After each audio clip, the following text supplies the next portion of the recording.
Frank's Red Hot is the perfect blend of flavor and heat, so you can use an entire bottle to make recipes like buffalo chicken dip or buffalo nachos, or even things that don't start with buffalo.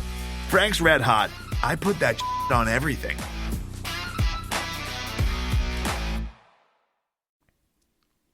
Hey, Craig. It's preview time. Yeah. Woohoo. So, welcome to Podcast versus Everyone, Oregon Preview Edition. I'm Craig Powers. With me is Jeff Nusser. For those of you who may be new to this, maybe don't even remember last year, so we're going to drop on Fridays before games. Maybe the Friday game will do it to drop on Thursday. That's probably a good idea. The Friday game that's coming up in a couple weeks. Do we have to cover that one? I don't know. Whatever. This is a happier Northwest rivalry we're going to talk about now. So this is typically just going to be like 30 to 40 minutes. We're not going to do like some of the other beer talk and shit like that. We're just going to talk about football. Straight to the football. So, yeah, Jeff. Oregon. Yeah. We were this close to still having a 5-game win streak on these dudes, but this close doesn't count. But yeah, it's always this game against Oregon. It's always like they're so much more talented than us. They're supposed to be really good, and somehow WSU just every year like plays above its weight against these guys, and or at least above expectation. Sometimes we find out later that their weight was pretty big, like 2018, but but yeah, it's I could have used a different word than weight there, but whatever. We'll keep it less blue. But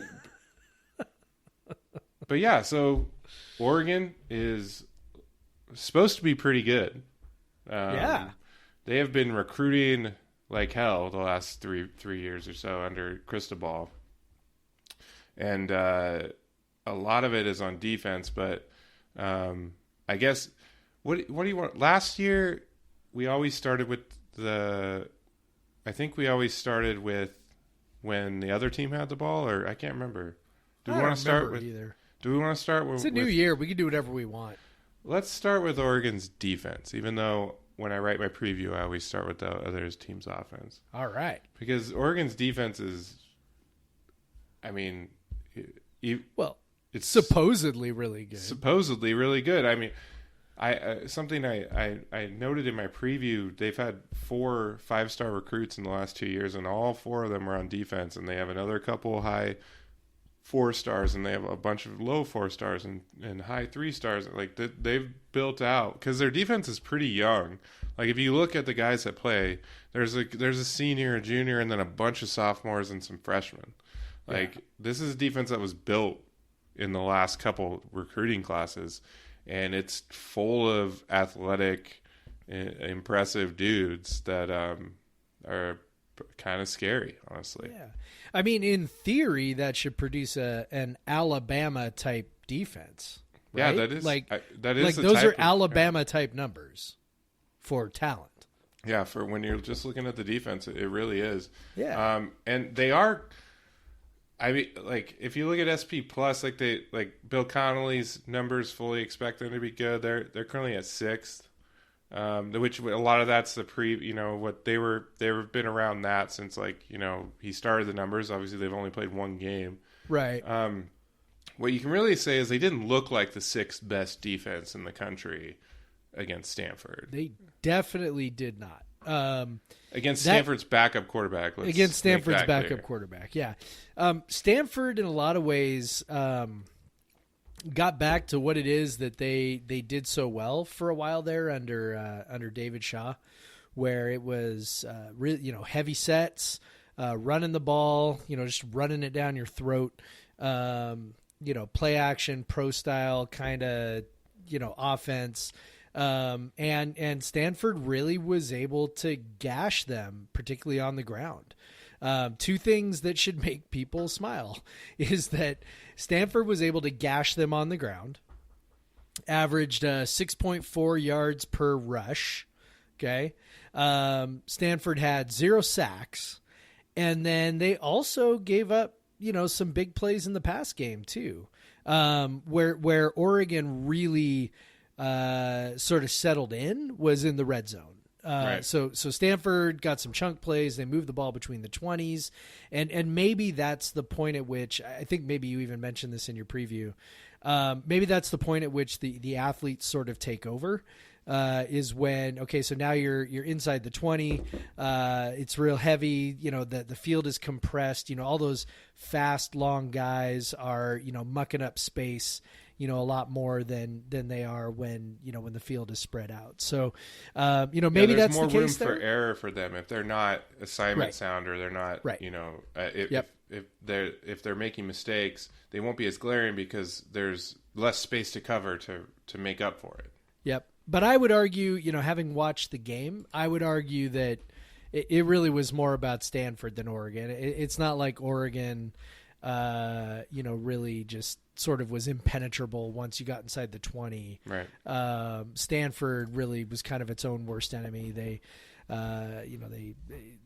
didn't execute. The backup quarterback, who was okay at times, made some really sort of questionable decisions. It looked like Shaw was sort of giving him, one of the things I think, like, not to go too far into Stanford here, because that's next week, but that's the only data point we have for Oregon's defense is Stanford. Yeah, and one of the things I think we think about David Shaw is that sometimes he really outthinks himself, right? Of course. And what I saw was what looked like a bunch of like one read plays in the red zone, where it was sort of like, okay, I've drawn up this very specific play that's going to beat Oregon in the red zone, and the quarterback drops back, stares down the receiver, throws it up to him like they still have thrown it up like they still have their 6'5" giants, which they don't anymore.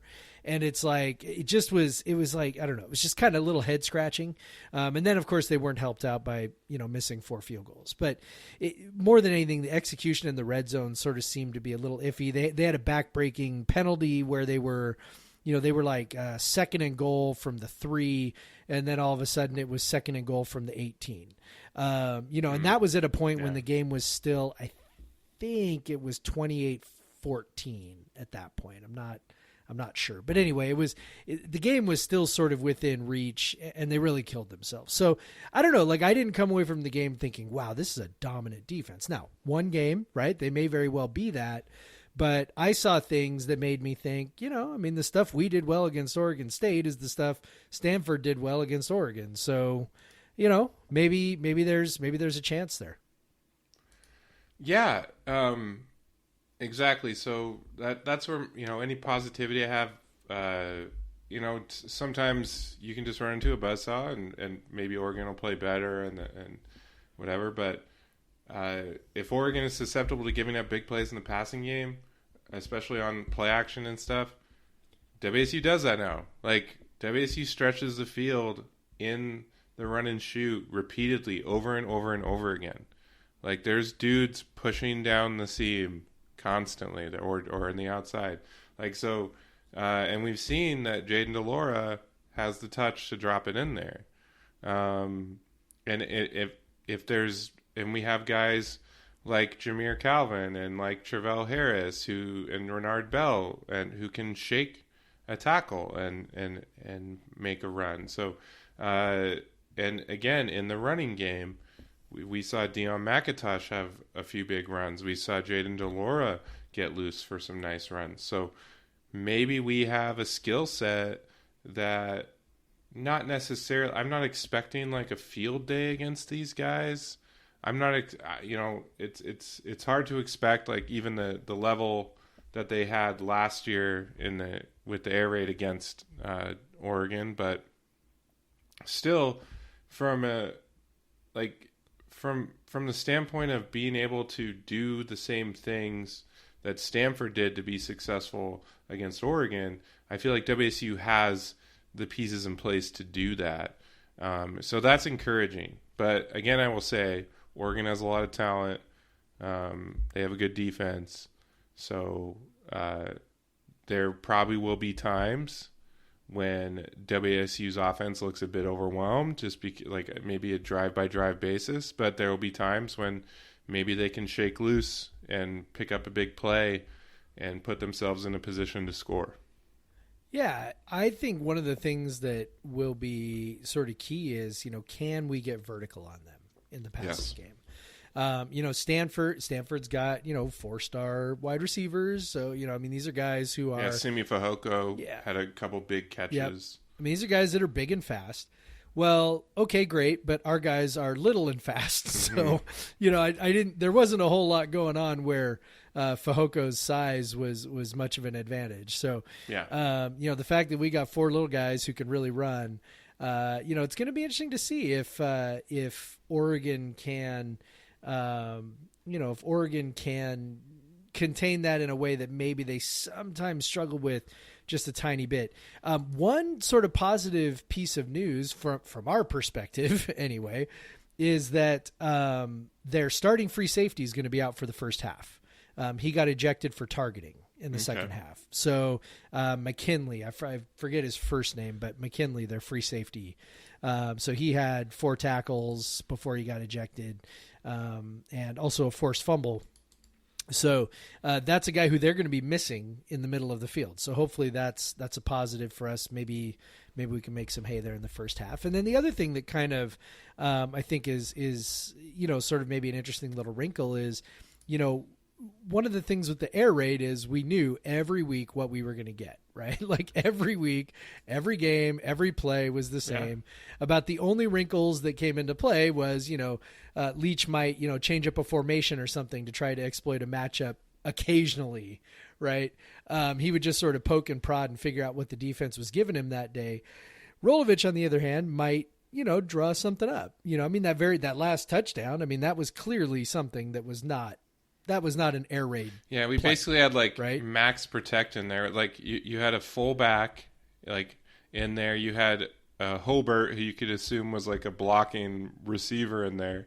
And then they were just setting that up. And apparently, Oregon State, having had no tape of this offense previously, couldn't be like, number 39's in there. They're running that play. So so they hit it. And so maybe Rolovich has another wrinkle up his sleeve like that. And I think even just opening the playbook up a little bit will make a difference too. Like not like opening up the playbook, but I feel like this season with a true freshman quarterback in a brand new system, limited reps, all that stuff that we've talked about to death is also, I think that means though, maybe each week you add a little more, you add a little more, you add a little more.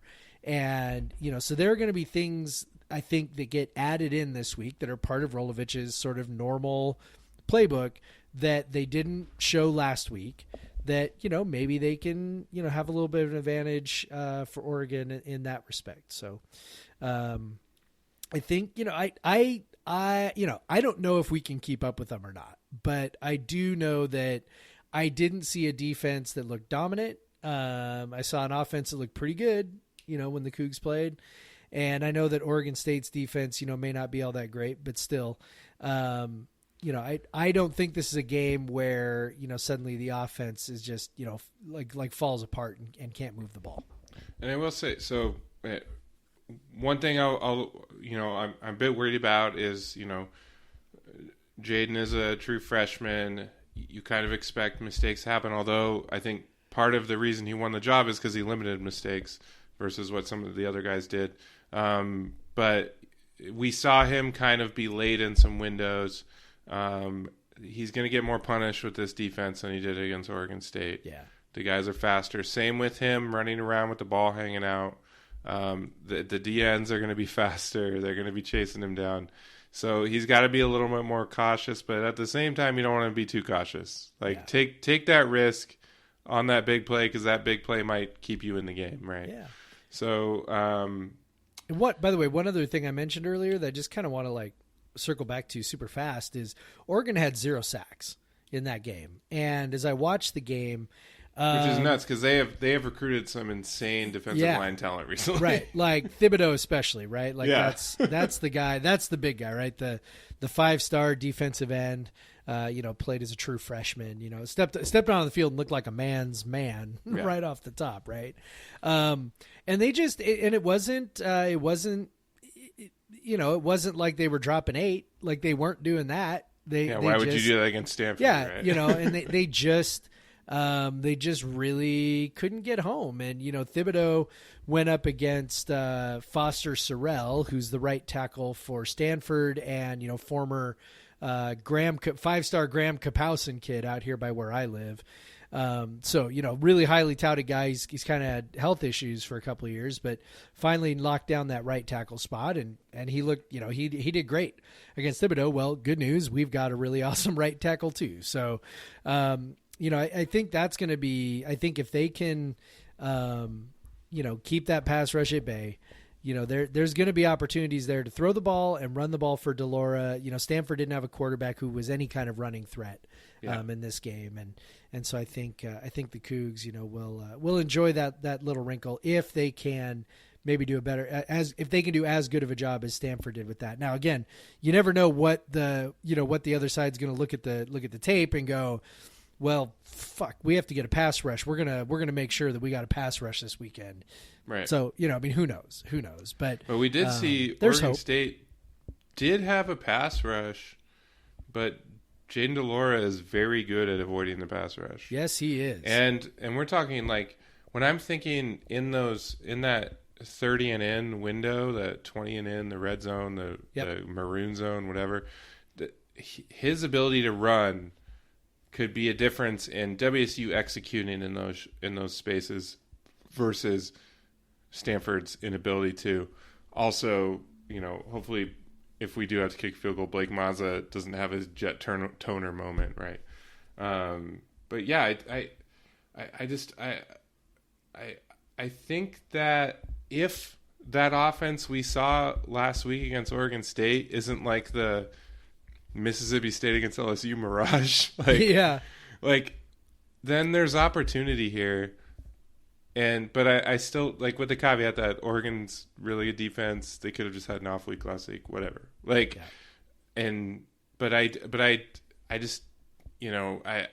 Rolovich has rarely gotten shut down as a coach, as an offensive coach, coordinator, head coach.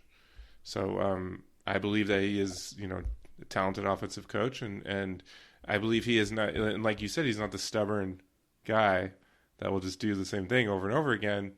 He'll look for ways to beat this defense, and that's fun to think about. Again, like we talked about last week, it's just fun, or not last week, but earlier, it's just fun to think about a different offense and what it's going to look like, and we're going to run the ball. And obviously Stanford ran the ball really well, so we know we might actually take advantage of that. We might.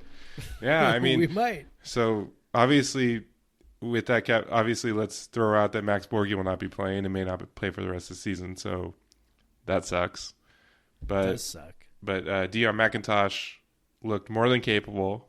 Definitely not the level at Borghi, but I think he's an above average. He's definitely a Pac-12 running back. Maybe even above average Pac-12 running back just from what he looked like last week. Yeah. So here's to hoping he can play every snap again. Yeah, because I don't know. I don't know how sustainable that is, but we're going to find out. Yeah. Hey, he didn't play that one snap on the last real offensive play. He didn't play that one play. Yeah. But yeah, so I don't know, man. This is going to be a hell of a test. I made this video game reference in my preview. Yeah. It's like Oregon State, you just finished that tutorial section of every video game when you start out and you're in the shooting range or whatever. Yep. And they're guiding you through that. And then suddenly you skip past 12 levels and then just dropped in the toughest boss level and let's go. This is what you got. Or you just played Madden for the first time and it's now we're going to put you on the all pro level. Good luck. Yeah. Oh, congrats. You put up 38 on the rookie. All right, now you have to play all pro level. Good luck. Yeah. Yeah, it'll be tough, but I'm proud of you for using Madden and not FIFA, because I thought you were going to use FIFA. I could have used FIFA. We generally talk about FIFA. I know. I could have used any of those. This is football podcast. I know. Could have used any of those. I wish we could say NCAA football. Don't we all? Don't we all? All right, man. So, we'll get to score predictions later, so then you can talk about what you actually think is going to happen. Let's maybe take a quick break, and then we'll talk about the other side of the ball. Sounds good.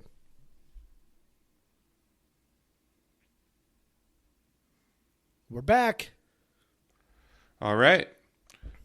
Let's talk about the defense, the offense. Oregon's offense. Our defense. defense.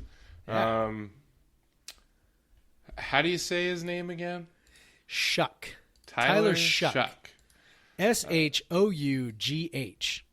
So, no more Justin Herbert, obviously. He's exceeding far beyond our expectations. I know. We said so many crappy things about that guy on our podcast. We look like fools. Not the first time.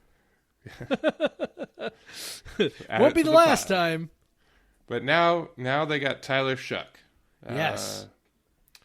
Who just looks like a skinnier version of Justin Herbert right now. Yeah, but he was more highly regarded out of high school than Justin Herbert was. He was a 4-star kid. Yep.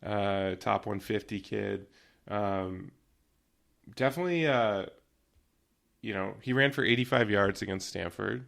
You mentioned to me you could see him, like making some frustrating runs against WSU. Oh, he's going to have at least one, maybe 2 or 3, where it's going to remind people of like the Alex Grinch years where you were like, at least 1 or 2 back-breaking runs every game. Yeah, this is going to be that guy. He's going to piss so many people off on Saturday because it's going to happen.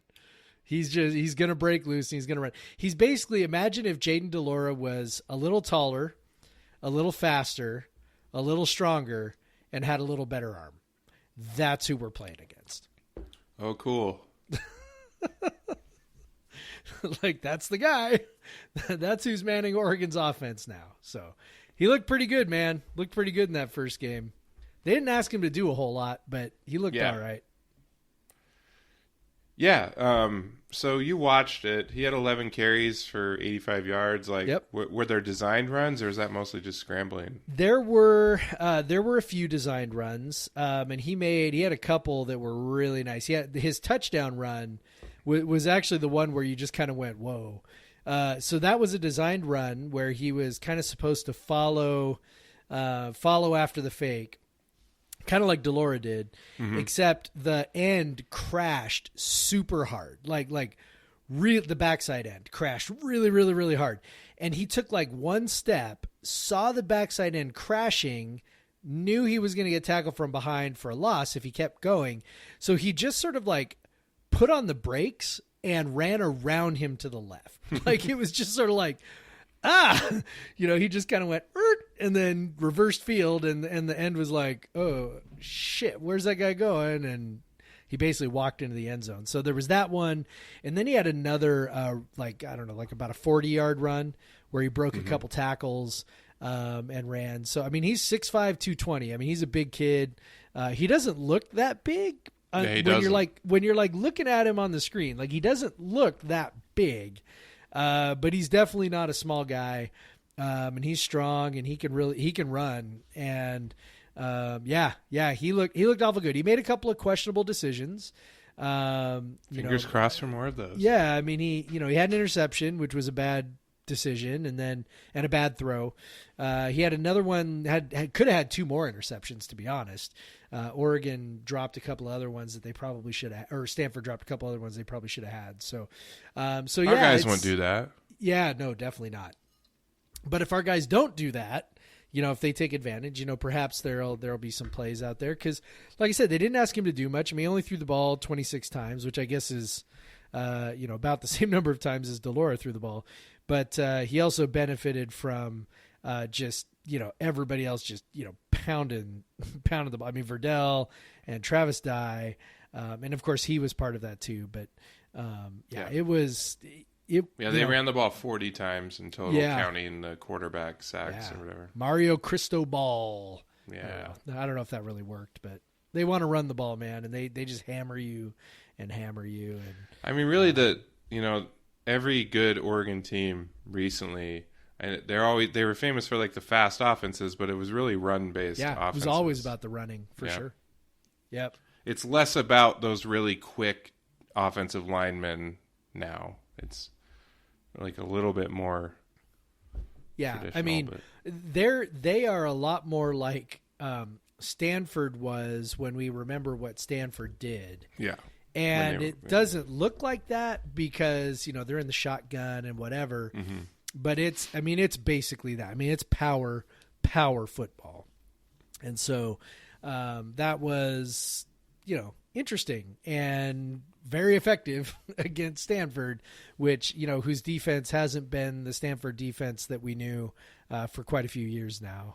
And, Oregon just sort of pounded them into submission over and over again. And Stanford didn't really have an answer for that. And so that's the part that worries me. We don't have a huge defensive line, obviously. Mm-hmm. And, Zane wrote, a really cool, story and infographic about, whether size matters. And, we're going to find out this weekend, man, because they are going to pound and pound and pound and pound.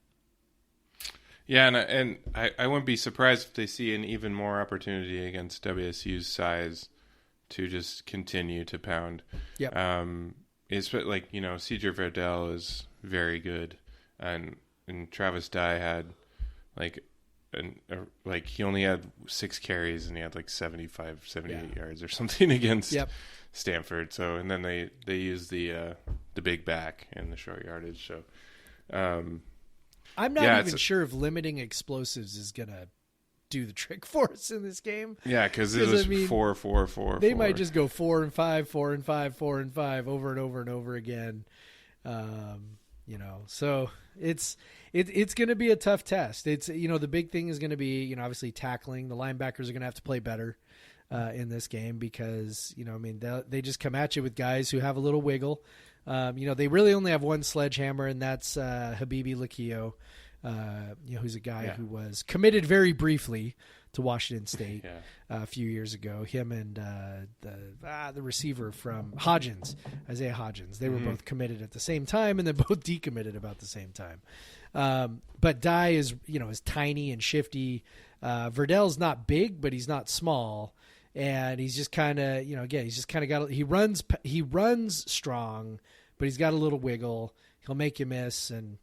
Can definitely outrun some people. So, we saw last week, last game against Oregon, not last week. He basically had just needed a small hole and he busted through it and ran. I think he made one guy miss and had an 89-yard touchdown against WSU last year. So, we are well aware of what Verdell can do.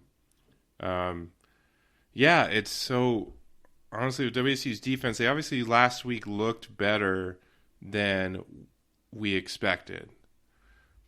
But they also showed some holes, but particularly in the passing game. So, I don't know. I would say the defensive line was bigger than I expected, and there were some of the big guys that were making plays. So hopefully they can hold up a little bit better. They rotated the defensive line as much as they possibly could.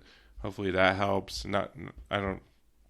Oregon's not like the 7 seconds and snap like they used to be, but one thing I noticed though watching the game is they do operate at a fairly quick pace. Yeah. They were snapping the ball with between 15 and 20 seconds left on the clock for the vast majority of the game, which was it wasn't like it wasn't like they were hurrying like they used to do under Chip Kelly, where it was we're really, really going to press you. But it's okay, so I watched the game. I watched the on-demand version on ESPN, which has a little 10-second forward button, right? Mm-hmm. So I'm with Oregon, with Stanford, I could do 3 clicks, right? As soon as the play ended, 3 clicks, clock was down to 10, Stanford was getting ready to snap. With Oregon, I could do 2 clicks, and then it was getting ready to snap. So it was basically about 20 seconds from the end of one play to the beginning of the next play. And so that they definitely still, it's kind of weird, like, because they, like I said, they're kind of old school with the philosophy. You know, they're really going to pound you, but they're really also kind of trying to keep you on your heels a little bit. Still, Oregon is frustrating in that they're always doing cool shit like that. Jerks. It's annoying. Yeah. I'm just thinking about that. I feel like you just created a new metric for tempo in college football. How many video on demand clicks? How many ESPN video on demand clicks until they snap the ball? Yeah. Oregon runs about a 2-click. WSU is like a more like a 2.5, 3.5 sometimes clicks. Stanford's always a 3.5. I mean, sometimes they're 4 clicks. Like, honestly, you know, depending on when there was when the ball gets spotted or whatever. But that's how we measure these teams now. 1.25 click is what Chip Kelly used to do, and no one does that anymore. Not even UCLA. But okay. Yeah, so I don't know, man. So Oregon's got some playmakers at wide receiver too. Yep. They got some dudes who will embarrass you. Yeah. I just read the preview, and of course the sophomore is he had 1 catch last week, but it was for 44 yards, and I don't know why I can remember that and not his name at the moment. Like. When you put too much stuff in your brain. Micah Pittman, thank you. Who is, Michael Pittman's little brother. Yeah, exactly. So he was injured last year for parts of the season, but when he played, was pretty electric, pretty, a guy that could, yards after the catch type of guy. Also, pretty good, pretty sure-handed, honestly. But he only had 1 catch. Interestingly enough, the top receiver, and I'm just, my brain is gone, dude. I can't remember any of the names. The top receiver for Oregon, it was also from the Stanford game, was also from Chandler, Arizona, where Tyler Sluck is also from, with different high schools, but both from Chandler, Arizona, which is like a suburb of Phoenix, and produces a fair amount of talent, but it does. The one receiver who terrifies me is the tight end. Yeah, the big Johnson, DJ Johnson. Yeah. So he's a former. So they mentioned this about 18 times on the broadcast. He's a former defensive end who they converted to tight end. He'll remind you of just some of like the really big athletic tight ends. I mean, he can really run. And they did all kinds of what they liked to do with him in this game was sort of like try to get him on the edge and let him run. So they would do like these little play fakes, and then he'd sort of roll out into the flat, and they'd wait until he got sort of beyond the outside linebacker, and they would do it almost like an RPO looking thing, where Shuck was could run the ball, so the outside linebacker had to respect that, and then all of a sudden, okay, this tight end's out on the edge, dump it off to him, and then he just turns up field for 15 yards. So, he was quite the weapon for them to use, and that he potentially could be another guy who makes us, want to basically break our remote control, because he's between Shuck, getting an improbable first down, running the ball. That's another one where you'd be like, my God, would they cover that guy? Like, I'm just like, who's going to cover him? Yeah. And who's going to cover him, right? Justice Rogers going to cover him, I guess. Yeah. So, I mean, Justice Rogers playing middle linebacker, Jahad Woods, okay, maybe. Still, he's got 6 inches on either of those guys. So. Yeah, I mean, he's a big dude. He's like, I don't know, 6'5" or whatever. 6 inches and 40 pounds. 250 pounds or whatever he is. So, big dude, can really run, and that's a guy who, frankly, I don't know. I mean, the receivers, I just go, whatever, dude. We play fast receivers all the time, and they'll probably make us look bad and just whatever. But a tight end who can do what this guy does, Those are unusual these days, and we also remember what Stanford has done to us with what's those a guys tight over end? the years. I don't So know what that is. that's the thing. Like, people don't run them much anymore, but like Stanford usually has one, and Stanford usually has a guy who makes us look terrible as a tight end. So really looking forward to what that guy does to us. Thanks, Jeff. Sorry. When I was looking at the roster doing my preview, I was like, big dude. They also have a really tall, former, very highly regarded receiver who hasn't really done much yet in his time at Oregon, Devon Williams, or Devon Williams, however you pronounce it. Yeah. He's 6'5". He's going to be playing on the outside. They only targeted him twice in that game, but interesting enough, they only targeted Micah Pittman twice as well, which it just shows how little they threw the ball, honestly. Well, yeah, they just didn't have. I mean, the tight end had 6 targets. Red had 6 targets. The other Johnson had 5 targets, and then it was 2-2-2-1-1. So the other Johnson is the Chandler guy. It's just that's when you're only throwing the ball 26 times, it's kind of like that. So yeah, so I don't know. Like, I still in my heart think our defense is bad. Like, I just can't believe that our defense is like even average. Like, because it's such a big leap to make. Yeah. And coaching matters for sure, and they had such poor coaching last year. Yes. And Dickert seems fully capable, very good defensive coordinator, but he just has such a bridge to gap, and such a gap to bridge. Sorry, put that backwards. I knew what you meant. I know. The beer is fully emptied at this point, if anyone was curious. But yeah, so there's just a lot of horses on Oregon to cover, and there's a lot of dudes to worry about, and it's stressful. We need some turnovers, man, and we need some negative plays. Sacks and turnovers are going to be, and some good sequencing, some stops on third down. Oregon was 9 of 11 on third down against Stanford. That would be bad. That would be, but that's largely, not largely, but that's a function of just, third and short. I don't think my stat thing here will tell me. I don't know. I'll see if I can dive into it next time you're talking. But watching the game, I did not get the impression that they were facing, third and long very often. It was a lot of 3rd and 3, 3rd and 5, 3rd and 4 kind of stuff. And that, those are obviously easier to convert. So, it's got to get some negative plays, got to hold them back just a little bit. And it's really then just a matter of, how many stops can we get, and, can we hold up in the red zone and all those things, because they're almost certainly going to move the ball. I mean, it's unrealistic to imagine that they're not going to move the ball. So, hopefully, you let them, they move the ball a little bit. Maybe you get a key stop. Maybe you stop them on third down. Maybe they miss a field goal. Their kicker missed a field goal. Stanford's kicker wasn't the only one to miss field goals in that game. I feel like Oregon's never had a good kicker. Yeah, except for last year, asshole. Well, it's probably the same guy.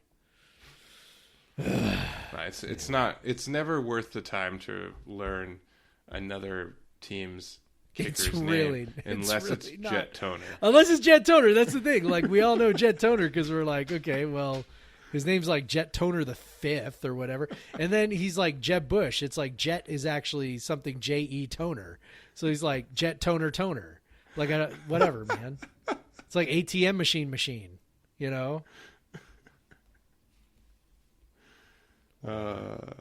What is it with these rich, pretentious people? I don't know. Either. We'll talk more about them next week. Yeah. Yeah, I do feel like everyone's getting like a double Stanford preview, because the only team we had to talk about for Oregon was Stanford. That's all right. I'll watch Stanford's game this weekend, and then I'll have new things to say about them. So. Yeah. But, it's all right. So, yeah, just to kind of wrap it up, talk about offense and defense, this is a huge test. Like, this is Apple Cup notwithstanding, the toughest game on your schedule, toughest team on your schedule.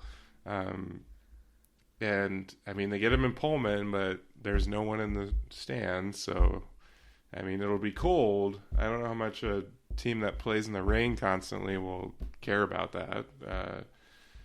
So, I don't know how much home field advantage there is. I mean, just the journey to Pullman is always an advantage, I think. I think so. Yeah, they're gonna have to ball out. Like they're gonna have to kick some ass. Like, and if they do win, it should definitely be noted that it is awesome. Like this.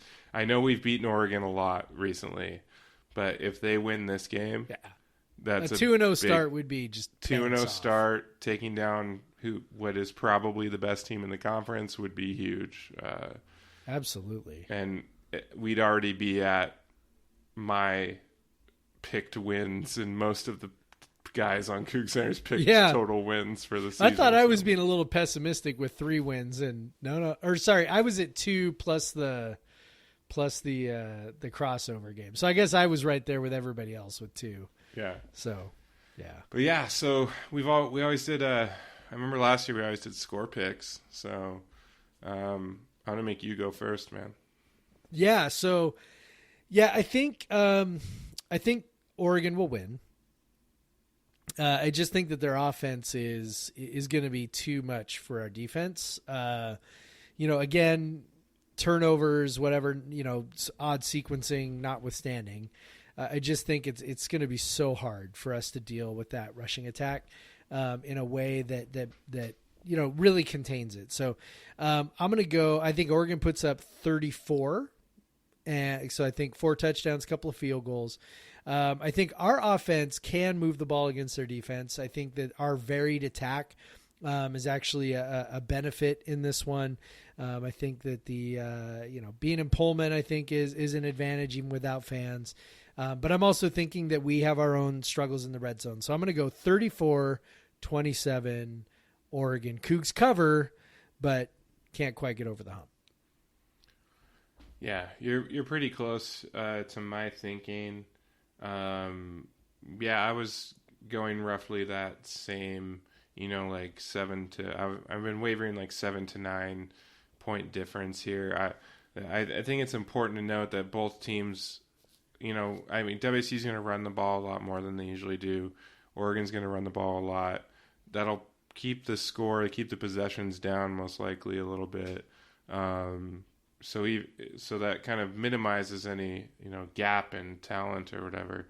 So I think I'm going to be pretty close to yours. I'm going to go 38. Let's just go the same score as last week, but flip 38-28. Okay. So if you get to 10.5, then you cover. If you get to 10.5, you're good. Which I think it went back up to. It might be 10.5 at this point. Yeah, that was weird. Like it came out at 10, and then it dropped pretty much immediately down to like 7, and then it went back up to 10. So drunk Cougs betting the Cougs on after they won Oregon State, beat Oregon State. 10's a pretty big number, man. I don't know. That's against a team we've had pretty good success against. I know each year is different in its own little snowflake and whatever, but. I'm excited for you. I'm excited to see Nick Rolovich play a really good team and what he does and how he does this. And, it's just, I'm excited to see if he comes up with anything new, different. Yeah. It's all going to be new to us, honestly, but yep. I'm excited to see what Jaden DeLora, his second start ever versus a very good defense, what he can do. Like, yeah. And honestly, it's, if they suck, it's fine, whatever. But it's like, it's all the pressure's on Oregon here. Let's just go out. Absolutely. Let's go out and make them sad. Yep. I agree. Let's do that. All right, man. I think that'll do it. We did it. We previewed Oregon WSU. Good job. Now all that's left is to watch the game. And win the game. Yeah. All right, man. Don't listen to our predictions, though. Yeah. We're pessimistic assholes. Oh, I prefer realistic. I prefer pragmatic. All I right, like man. those words better. All right, dude. Go Cougs. Go Cougs. Black Lives Matter. Black Lives Matter.